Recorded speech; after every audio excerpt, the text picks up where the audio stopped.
So thank you for taking a moment with Page Turners. We're really excited to talk to you today. Your new book, Away with the Penguins, is a heartwarming story of one woman who goes on the journey of a lifetime. But for those who haven't read it yet, what can readers expect from the book? Well, as you say, it is has been described as heartwarming. That word keeps coming up, and it's also, I would say, another thing that people keep talking about my books and using the word quirky. So I think it's definitely a quirky one. So the main character is called Veronica Macready. And she is an 86-year-old. Well, she's 85 when the story begins, 86 when it finishes. She's an octogenarian millionairess. And she lives in a great big mansion in Scotland. And due to a very troubled past, she's a bit disillusioned with the human race, but she's still passionate about wildlife. And she sees a wildlife documentary about penguins and is so enthralled with this that she thinks she would like to leave her vast legacy when she dies to maybe something to do with penguins. But she wants to actually go and see some penguins before she makes up her mind about this. So she has this mission and she goes to Antarctica, all the way to Antarctica, and foists herself on some scientists there, and some adventures begin. I mean, it's brilliant, and penguins are just so cute. I love them so much. They are. They're just so sweet. Obviously, the book's set in Antarctica, and your books always feature gorgeous settings. Is there a particular place that you'd love to write about? Yes, the book I'm researching at the moment actually has multiple settings, and I'm just dying to go to those, but of course I can't because of lockdown. But I've also always thought that I would love to do a book set in Italy, because I used to live in Italy myself many years ago. When I was in my 20s, in fact, I lived there for a couple of years in North Italy in a beautiful town called Verona. So I would love one day to set a book there, possibly. And the other place I have a real passion for is Scotland, actually. So Way with the Penguins has a little bit set in Scotland, but it's mainly in Antarctica. But I love to do some epic love story like Lorna Doone or Tessa de Dervilles or something like that, but all set in the Scottish Highlands. I think that would be wonderful.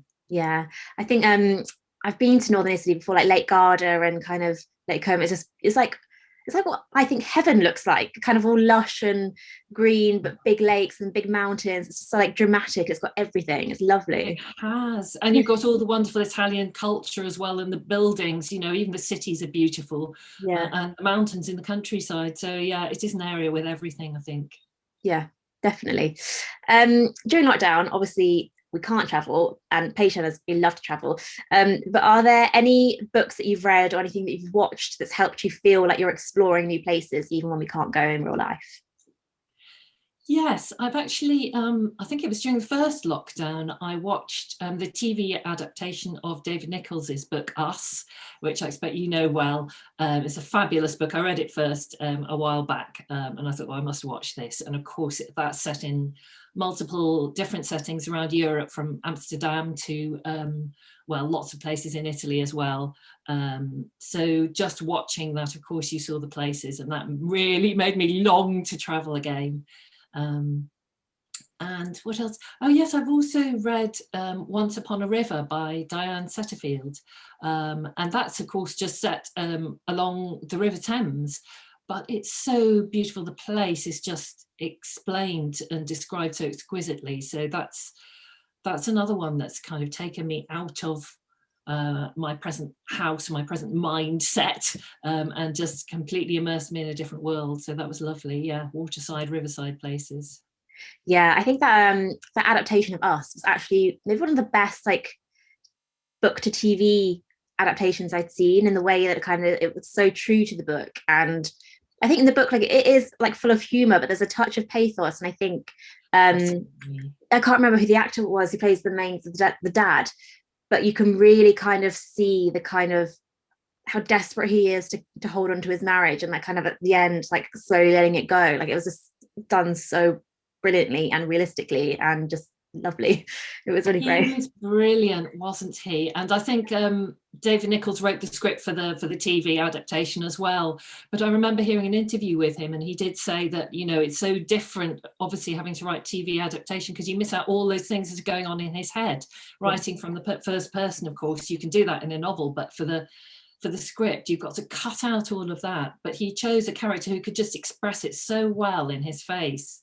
It was Yeah. amazing, brilliantly done. I think there's a line in that book. It's one of my favorites of all time. It's you know, talking about, you know, how his wife had the first love before him, and she kind of, you know, it's a bit of a spoiler, but you know, she kind of reconnects with him later, and he's like, well, when they go to dinner parties now, you know, all these years later, she'll contain our 20-year marriage in parenthesis, and I'll just be like in brackets to her. And I was just like, it's so moving, and you kind of Yes. have all of that time, and just like and he's just like, well, I'll just be in brackets, I'll just be a throwaway comment, oh yeah, my husband. And I just thought, oh yeah, like it's really moving. It is actually, it's quite shocking, isn't it? But so kind of true. Yeah, Yeah. You can definitely. just imagine the whole scenario so well, can't you? Yeah. Yeah. um are you a sun worshipper or a snow lover? Well, a little bit of both. Um, I don't like winter generally. I don't like the grey winters that we tend to have here in this country now. But I do love it when it snows properly. I love seeing the ground all white and the trees all sparkly. I get the real magicy, spine tingly in a good way things then. So yeah, I do love snow, but I think given the choice of whether to live in a snowy country or a sunny country, I would go for sun, because I also just love being warm and the feel of the sun and the way all the colours just come out and are ablaze in the sunshine. It just makes you feel so positive, doesn't it? So yeah, I think if I had to choose a country to live, I'd rather go for the hot rather than the cold. Yeah, How about you? yeah, I think so too. And I think like just like the produce is better in hotter countries, like you get all like the fruits and the vegetables, it's just like so vital, and you don't want to, I think whenever I'm in like a hot climate, I never want to eat too much. So I kind of just, I'm always feeling good. Like I never, you know, if it's winter, I'll just Yeah, sit there and stuff my face and just, Mediterranean fruit and vegetables and yeah, and olive oil and yeah, it all just feels so healthy, doesn't it? yeah, Yes. definitely. And also like I feel in summer, I'm always swimming and like walking everywhere and kind of being more active. I think in winter I can't ski, so I would just be hibernating. Hibernation, yeah, I do a lot of hibernation. I really do. I think winter, oh, it's natural though, isn't it, that we have these times where we just probably need to just hunker down and be still and be quiet and sit by the fire and read books, of course. Definitely, definitely. Um, at Page Turners, we love animals. We love your books because of all the animals in them, and your books always feature beautiful ones. And in your latest, it's penguins. But what could we learn from the spirit of the penguins, do you think? Well, I sort of plumped on penguins partly because I really admire their spirit. And they're kind of both comical and wise, I think. And they're so resilient. You know, they go through these, I expect you've seen the film footage of them being battered by enormous waves and kind of hurled about and hurled back on shore. And they just kind of take it all and keep waddling on and manage somehow to acclimatize. And then of course the ones living in Antarctica, the emperor penguins or the Adelie penguins, live in such extremely harsh conditions, and yet they weather it all. And they're kind of seem quite joyful in spite of all the things they have to go through. So I think we really could take a leaf out of their books that way. And of course they have community spirit as well. They live in vast colonies, and they wouldn't survive without each other. The emperor penguins huddle together for warmth. And I think it's really important to us humans too that we do rely on each other for a lot of things, and it's important to acknowledge that. Definitely. I think one of the things I love about penguins as well is it's always the mums going out to do like all the hunting, and they give birth and then like they just leave the dad to it, and they're like, right, I've got to go feed the family. And you see them like running in and thrashing about and then like trying to get back, and they've had this kind of arduous journey like for a week, and then the dad's just kind of there like, nice to see you again. Like, just I Yeah, love that the I mums mean the do it. dads. I think those are the emperor penguins you're probably Yeah, talking about. The dads have a huge important job as well, keeping those eggs warm, and they don't eat for weeks on end, I think, because they're waiting and they've got to look after this. So both parents have this vital job to do, but they are so coordinated and just do it so well, so efficiently, and it's amazing. Yeah, just a real inspiration watching penguins. They are cute. Is there a particular animal that you'd love to write about and include in your stories? So I've sort of done penguins, although there's maybe some more penguin footage to come. I don't know, we'll see. And I've had a pheasant in my first book, Ellie and the Heartmaker. So if I was to choose another bird, I would definitely go for an owl, I think, because they are so majestic and so wise and so mysterious. And you can't not love an owl, can you? So yeah, thinking about birds, I think I would go for an owl next.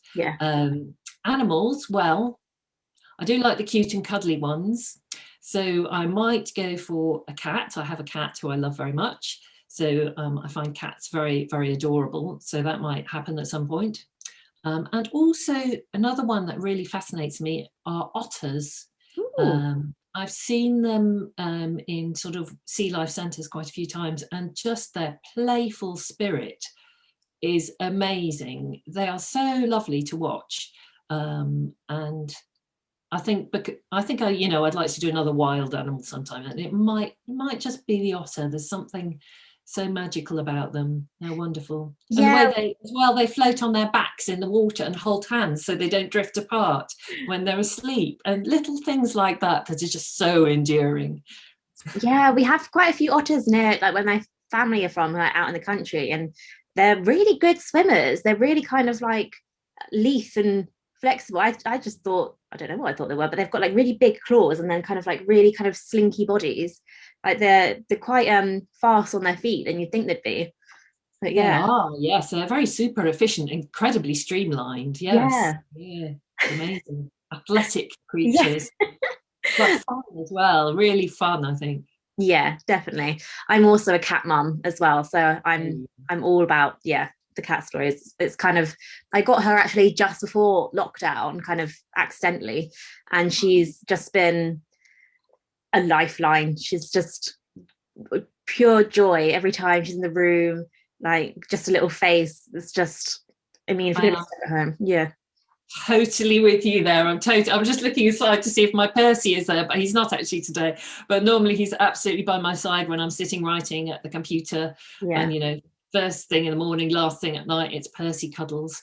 And there's nothing as cuddly and soft in the world as a cat. There really isn't. And when they purr, that purring is just can go right through you, can't it? It's wonderful. It's so comfortable. Mine doesn't, well, she does purr, but she also does like a trilling. So like when you walk into the room, she'll kind of say hello to you. She'll be like, and it's kind of like, yes.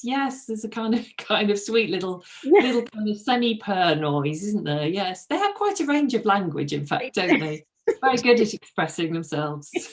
So at Page Turners, obviously we love our pets. They're a massive part of our lives. But do you like have any other pets apart from your cat that's helped kind of lift your spirits in the past year during lockdown, or is it just the cat? We just have Percy, unfortunately. So it's just my husband, me, and Percy. But he does take up a huge amount of our lives, really. We run around him. He's completely spoilt. But he also comes for walks with us. We walk through the fields by the river, and nearly every day he comes with us, at least some of the way. And he's just very, very affectionate. He's amazing. I need to teach my cat how to walk. She was the kind of she was brought as a house cat, and now she does go out in the garden, but she doesn't go very far.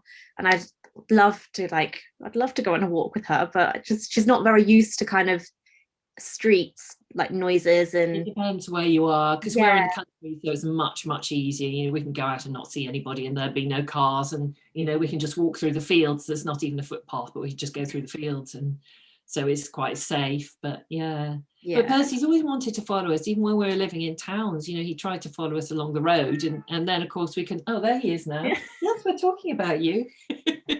Percy, come and say hello. Sorry, I just No, I'd love to see him. Percy, come here. Ugh. He's a big old guy now. He's a ginger one. Oh God, he's so beautiful. Isn't he gorgeous? Look that way, Percy, for the cameras. Oh, he's lovely. He's my writing inspiration as well. Oh, he's so He often sits on my writing chair and we say, "Where's Percy?" I say, "Oh, he's writing." Oh, he's gorgeous. He's getting very old now, but he's still full of life. Yeah. My cat loves to watch the news in the mornings. I only let her watch an hour because I'm like, too much news is bad for you. But she watches and she kind of frowns and she's just not very impressed. And then she goes back to bed. Quite, no. Don't want to watch too much news. It's too depressing. Oh. Obviously, at Page Turners, we love books. But what have you read recently that you've absolutely loved? Well, there's one, actually, I've read a lot that I love. I mentioned Once Upon a River already, but there's also, Percy, which one do you think? There's also Jojo Moyes, The Giver of Stars, which I absolutely adore, which is, of course, a lot of it's about the love of books, because it's about 4 women librarians, horseback librarians, and the adventures they have in Kentucky, taking their horses across this rough terrain to take books to people. And it's sort of about the healing power of books. So I love that very much. It's just got so much. It's got everything a book should have, I think. It's got really good characters, fantastic descriptions, a lot of drama, and kind of a lot of important messages in there as well. So yeah, that's the one I'm going to go for. That's a great book. I love that book. I love all JoJo's stories, actually. She's always they're always really clever and moving and just really sweet. They're really nice. Yes, yeah, she's a wonderful writer. Yeah. What's the one book you're constantly recommending to people? Oh, well, for that one, I'm going to go back in time a bit. It came out quite a long time ago, but it's kind of stayed with me. And it's called Music and Silence by Rose Tremaine. I don't know if you've read it, but it's set in 17th century Norway in the royal court, amongst other things. I might be a little bit biased because I'm also a musician, and it's about a lute player. He's the main character. He's one of those characters that you can't help but love. And it's a sort of historical story, but it's got so much more than that as well. It's got all sorts of little details that have just stayed with me all these years. Like there's one character who is obsessed with a collection of finely crafted buttons, and he's actually the king of Norway. So not what you would expect of a king particularly. And there's another character who's got a pet chicken who she absolutely adores. And then there's, what else is there? Oh yes, there's all sorts of interesting details about an orchestra, because in those days they had orchestras that played actually under the floorboards in the cellar, so that when you were having your royal feast, you just had this music floating up from nowhere. So there are kind of a lot of strange historical details and quirky characters and things that have just stayed with me. So Percy agrees, don't you, Percy? We both like that one a lot. Yeah, that's a good choice. I'll have to check that one out. I haven't read that one, actually. Yeah. Yeah. The one I talk about a lot, as you can probably tell. Which book are you looking forward to reading in 2021? Oh, there are quite a lot, because so many good books out there, and I'm actually a really slow reader. So there are a lot of books that I feel I should have read by now but haven't. One of the authors who I'm always hearing about is Rachel Joyce. I really want to read The Unlikely Pilgrimage of Harold Fry, which I keep hearing about, and Miss Benson's Beetle, which came out last year, I think. So those two are definitely on my list. And also I'm absolutely dying to read The Authenticity Project by Clare Pooley, which I keep hearing about all the time. So I can't wait to get my paws on those. Neither can you, can you? Yeah, The Authenticity Project is lovely. It's such a good book. It's amazing. I've only heard good things about it. Yeah. And such a good message underneath as well, which is always nice. Yes. Well, that's all of our questions. Thank you so much for joining us. And to Well, thank Percy. you very much. It's been a fun chat. Nice to hear about you and your cat too, wasn't it, Percy? I actually have, this is how much of a cat mum I am. I have a little necklace that's got my cat on it. It is actually my cat. Yeah, Oh, that's how right. Fair. Yeah, extremist. so once you get into cat loving, that's it, I'm afraid. Your life will never be the same again.